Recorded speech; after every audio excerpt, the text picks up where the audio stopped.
안녕하세요. 추석 연휴는 잘 보내고 계시나요? 오늘은 10월 9일입니다. 오늘은 재미있는 노벨 의학상 발표와 주가의 상관관계를 가지고 종목을 알아볼게요. 오늘 알아볼 회사는 에플론과 큐로셀이라는 회사예요. 회사의 본질적 가치보다 상당히 저평가되고 있는 숨은 첨단 바이오 강자라고 판단이 됩니다. 저와 같은 직장인 투자자 여러분, 긴 호흡으로 알아보시고 투자 검토해보세요. 이번 주에 2025년 노벨 생리의학사인 발표되었어요. 미국에서 2명, 일본에서 1명이 선정되었는데요. 면역세포의 정상세포 공격을 막는 원리에 대한 연구 주제였습니다. 무슨 말인지 어려워서 모르겠네요. 쉽게 이야기하면요. 사카구치 일본 교수가 자가면역을 억제하는 T세포를 발견한 거고요.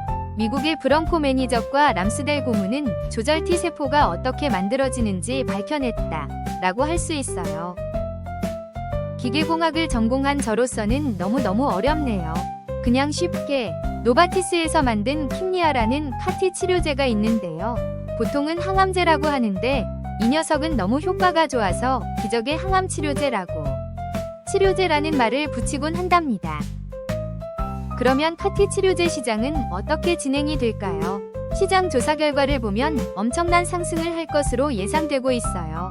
연평균 40% 정도의 성장을 예측하고 있어요.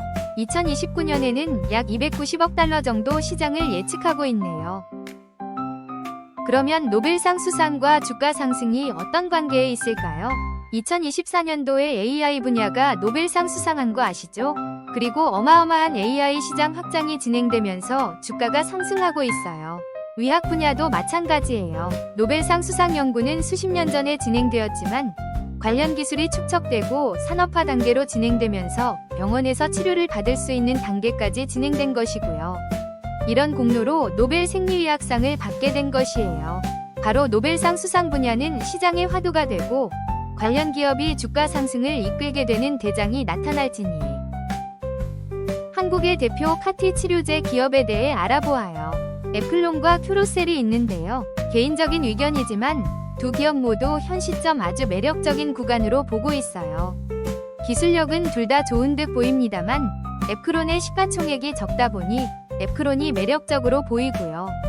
하지만 큐로셀의 국내 시인을 앞두고 있어서 단기간 상승은 큐로셀이 되지 않을까 생각하고 있어요. 제 생각이 맞을지 지켜봐 주세요. 그럼 먼저 에프론에 대해 알아보아요.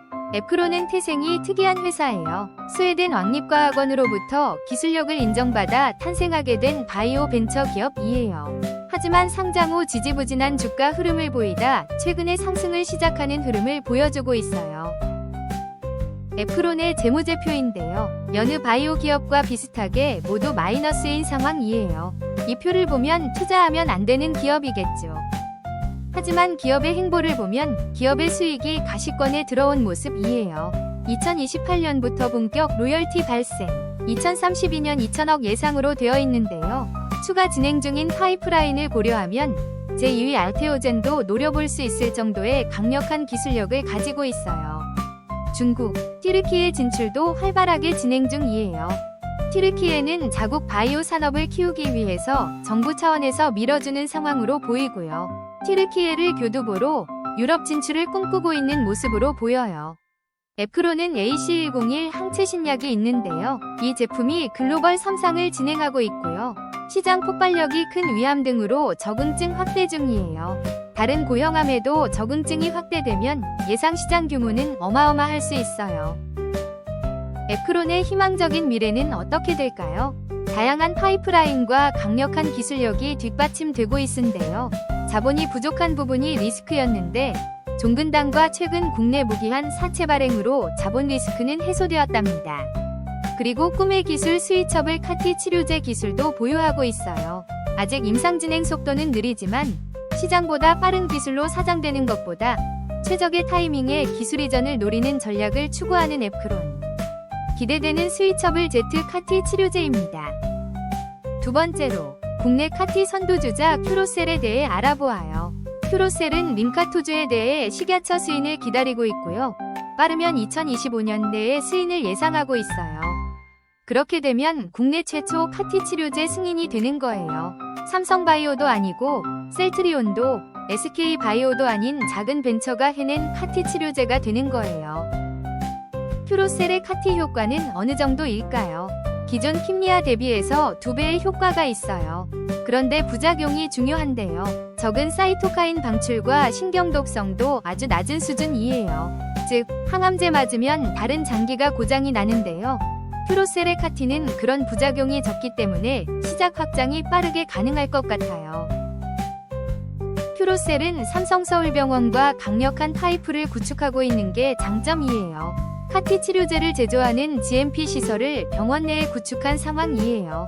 그리고 상업용 GMP도 대전에 건설 중이에요. 그리고 제약산업에서 가장 중요한 적응증, 즉, 이 약을 사용하면 다른 아픈 곳에도 효과가 나타난다는 뜻인데요. 다양한 적응증도 개발 중이에요. 초정밀 기술은 스위스였죠. 정밀한 유전자를 통한 치료 카티 기술도 스위스 기반인 노바티스에서 시작되었습니다. 하지만 이제 한국의 바이오 벤처 에클론과 큐로셀이라는 작은 회사에서 스위스의 카티보다 효과 좋고 부작용 적은 카티가 개발되어 출시가 눈앞에 보이기 시작했어요. 참고로 저는 에클과 큐로셀 모두 보유 중인 주주이기도 하고요. 보유 기간이 오래되었지만 앞으로도 오래 보유할 계획인 주주입니다. 길었던 추석 연휴도 끝나갑니다. 오늘도 열심히 하루를 보낸 직장인 인베스터는 내일 출근을 해야 합니다. 오늘은 앞으로 큰 성장이 예상되는 제약 바이오 기업에 대해 알아보았습니다. 제가 평소에 강조하던 매출과 영업이익이 나오는 회사는 아니고요. 임상에 실패할 가능성도 존재하기 때문에 리스크도 주의하실 필요가 있는 종목이므로 투자에 신중하시길 바랄게요. 하지만 이 두 종목의 개미주주들은 과거 셀트리온처럼 강성주주가 되어서 회사에 대한 믿음도 강하고 앞으로도 길게 투자하실 분들이 많은 종목으로 알고 있습니다. 앞으로 조정이 오더라도 큰 조정은 쉽게 오지 않을 것 같다는 느낌적인 느낌이에요. 하하하. 오늘은 오랜만에 종목 공부를 해보았는데요. 바이오 제약 분야는 정말 어려운 분야인 것 같습니다. 야수의 심장이 아니면 뛰어들면 안 되는 종목이 맞는 것 같아요. 무리한 투자는 하지 마시고요. 모든 투자는 본인 책임인 거 아시죠? 그리고 항상 분할로 천천히 매수하기. 급등할 때 절대 따라가지 말기. 이 두 가지만 잘해도 마음의 상처는 크게 입지 않는 투자자가 될 수 있을 것 같습니다. 영상이 좋았으면 구독, 좋아요 부탁드려요. 감사합니다.